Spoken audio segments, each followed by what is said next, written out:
Hello नमस्कार दोस्तों, मैं अर्पित आपके अपने YouTube channel IAS PCS academy में आप सभी का स्वागत करता हूं।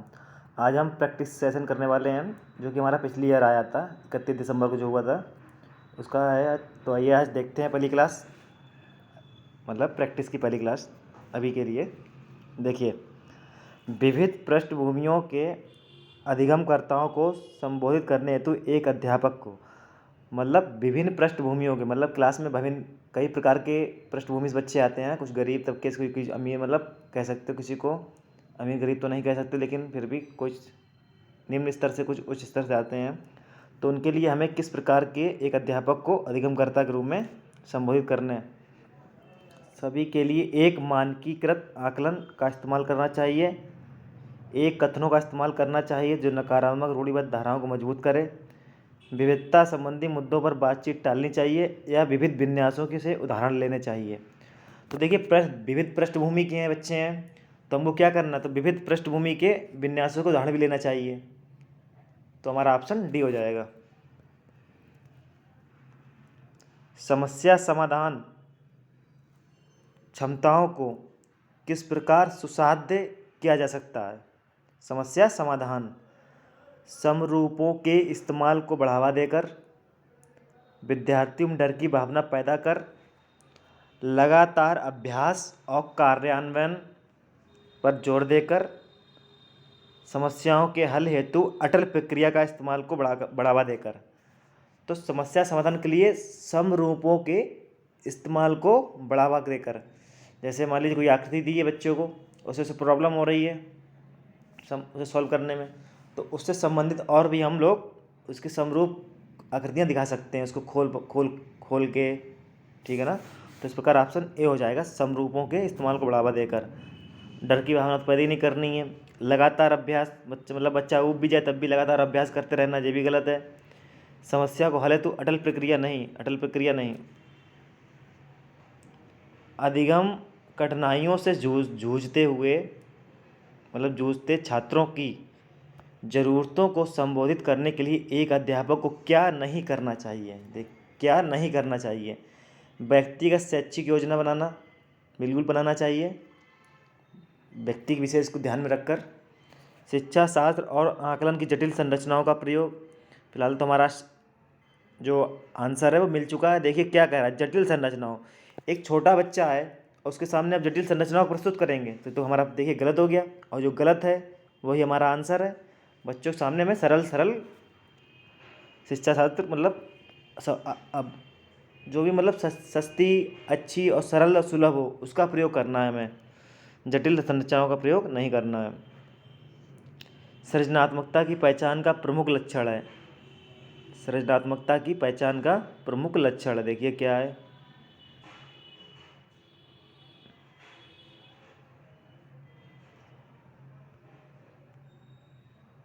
अतिसक्रियता, असतर्कता, कम परिज्ञानता, बोधगम्यता या अपसारी चिंतन। तो जो अपसारी चिंतन वो हमारे सृजनात्मकता से संबंधित है। किससे? सृजनात्मकता से संबंधित है। मतलब अपसारी मतलब जिसका दिमाग हर तरफ चले, तो हमारा सृजनात्मकता अपसारी चिंतन से संबंधित है, तो डी हो जाएगा। पांचवा है, निम्न में से अध्यापन अधिगम का सबसे प्रभावशाली माध्यम कौन सा है। अध्यापन अधिगम का सबसे प्रभावशाली माध्यम, बिना विश्लेषण के अवलोकन करना नहीं, मतलब अवलोकन किसी का विश्लेषण नहीं किया और ऐसे इसके बारे में अवलोकन कर दो तो गलत हो गया।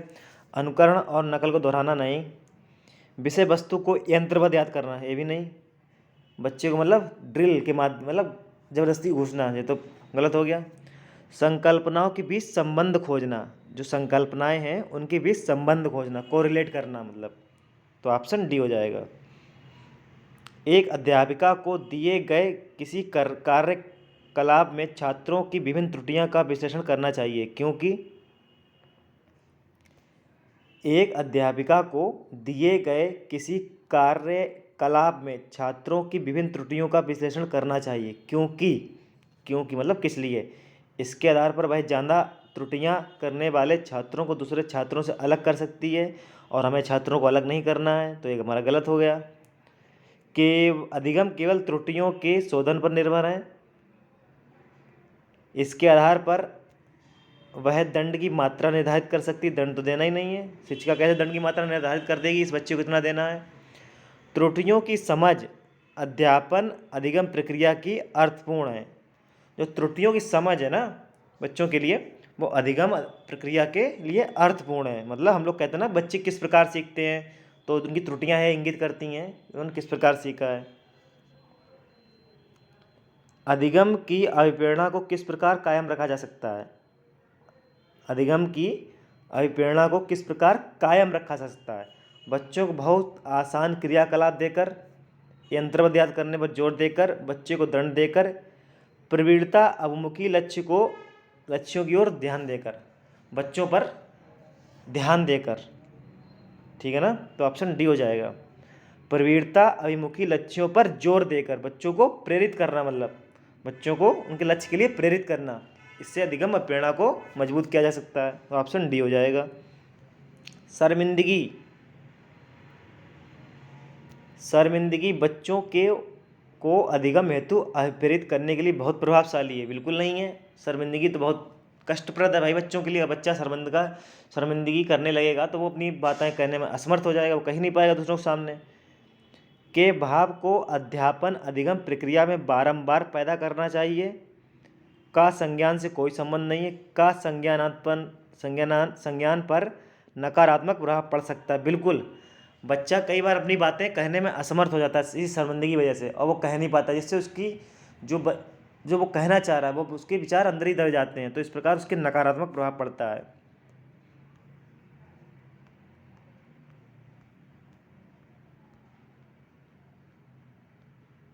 अधिगम का संरचनात्मक विचार सुझाव यह देता है कि ज्ञान की संरचना में, जो अधिगम का संरचनात्मक विचार है वो किस बात का सुझाव देता है। ज्ञान की रचना में बच्चे सक्रिय भूमिका निभाते हैं, बच्चे पूर्ण रूप से पाठ्य पुस्तकों पर निर्भर रहते हैं, बच्चों की कोई भूमिका नहीं होती है, बच्चे पूर्ण रूप से वयस्कों पर निर्भर रहते हैं।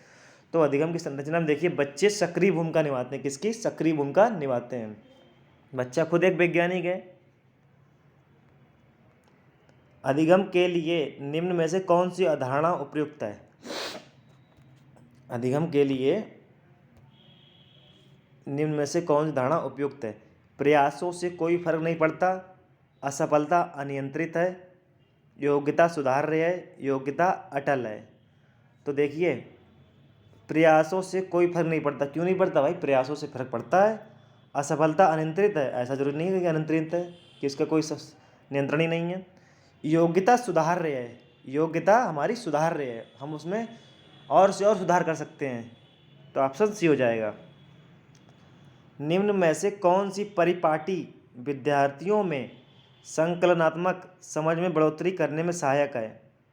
निम्न में से कौन सी परिपाटी विद्यार्थियों में संकलनात्मक समझ में बढ़ोतरी करने में सहायक है? मतलब बच्चों में समझ, बारंबार परीक्षाएं, अन्वेषण और संवाद, प्रतिस्पर्धा आधारित प्रतिस्पर्धाएं, या पाठ्य पुस्तक केंद्रित शिक्षा शास्त्र। तो देखिए बारंबार परीक्षाएं नहीं करानी चाहिए बच्चे के लिए, एक उस पर परमानेंट उसके ऊपर दबाव बना रहेगा, तो गलत हो गया। प्रतिस्पर्धा, हमें प्रतिस्पर्धा को बढ़ावा देना ही नहीं बच्चों में। पाठ्य पुस्तक केंद्रित शिक्षा, ये भी गलत। अन्वेषण और संवाद किए जाएं और खोजबीन के माध्यम से उन्हें पढ़ाया जाए, मतलब अन्वेषण, तो ऑप्शन 11 का 2 हो जाएगा। बच्चों को सीखने में कठिनाई होती है जब अधिगम सामाजिक संदर्भ में होता है, विषय वस्तु को बहुरूपों में प्रस्तुत किया गया हो, सूचना अलग अलग टुकड़ों में प्रस्तुत हो की जाए, वह आंतरिक रूप से अप्रेरित हो। बच्चों को सीखने में कठिनाई होती है जब सूचना अलग अलग टुकड़ों में प्रस्तुत की जाए, मतलब सूचना मतलब कहीं कहीं और, मतलब कोई सूचना है, मान लीजिए कोई भी, मतलब पढ़ाई संबंधी कोई टॉपिक लीजिए, तो बच्चे को एक टीचर ने पढ़ा दिया दूसरा, तो एक मतलब अलग अलग थोड़ी डिफरेंट, हर टीचर अलग अलग बनाएगा। इसलिए कहते हैं ना कि बच्चों को एक ही किताब से पढ़नी चाहिए, मतलब शुरुआत में ज़्यादा कन्फ्यूज नहीं होना चाहिए। अधिगम की सर्वोत्तम अवस्था कौन सी है?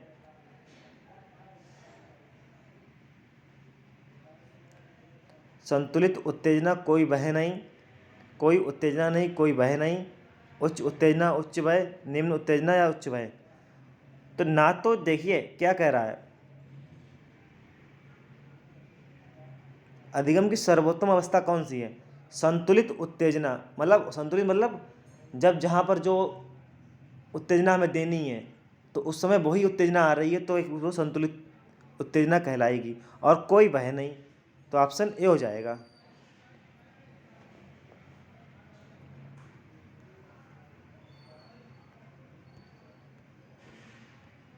बच्चों के विकास बच्चों के विकास की व्यक्तिगत विभिन्नताओं को किस प्रकार प्रतिरूपित किया जा सकता है?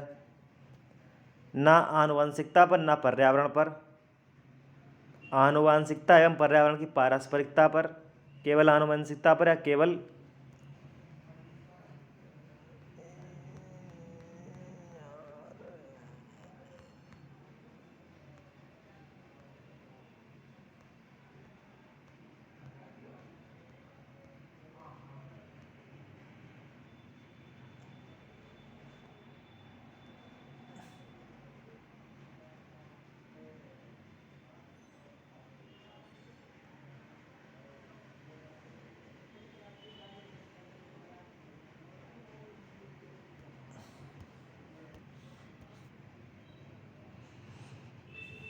बच्चों के विकास की व्यक्तिगत विभिन्नताओं को किस प्रकार प्रतिरूपित किया जा सकता है? ना आनुवंशिकता पर, ना पर्यावरण पर।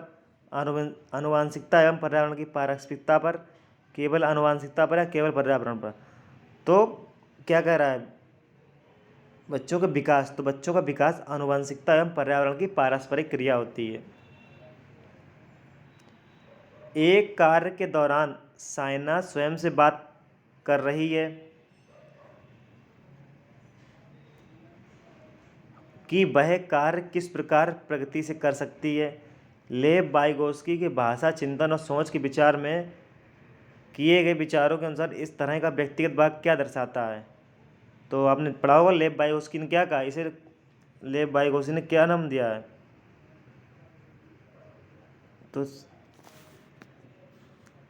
तो लेव वाइगोस्की इसको कहते हैं स्वनिमन।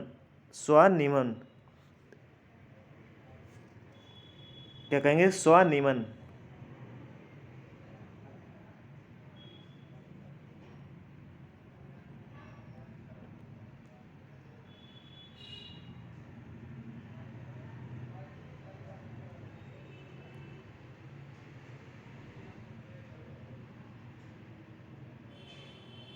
मूल्यांकन पद्धतियों का लक्ष्य होना चाहिए।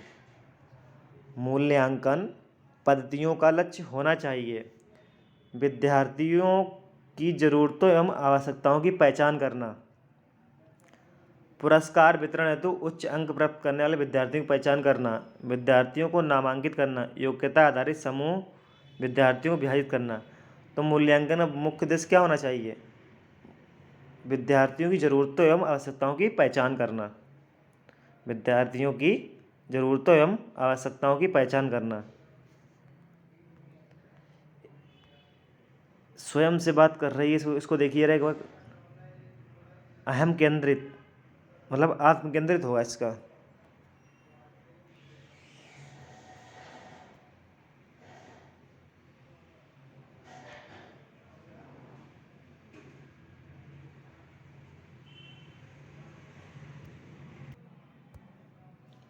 एक गतिविधि के दौरान छात्रों को संघर्ष करते देखकर एक अध्यापिका बच्चों को संकेत और इशारा जैसे क्या, क्यों, कैसे प्रदान करने का फैसला लेती है।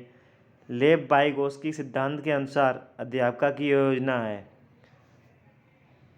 जैसे मतलब बच्चे कोई प्रॉब्लम कर रहा है, मतलब काम करते समय संघर्ष कर रहा है, तो अध्यापिका उसे संकेत कर रही है, जैसे क्या, कैसे, क्यों, कैसे प्रदान करने का फैसला लेती है। तो ये लेव वाइगोस्की के अनुसार एक कौन सी योजना है?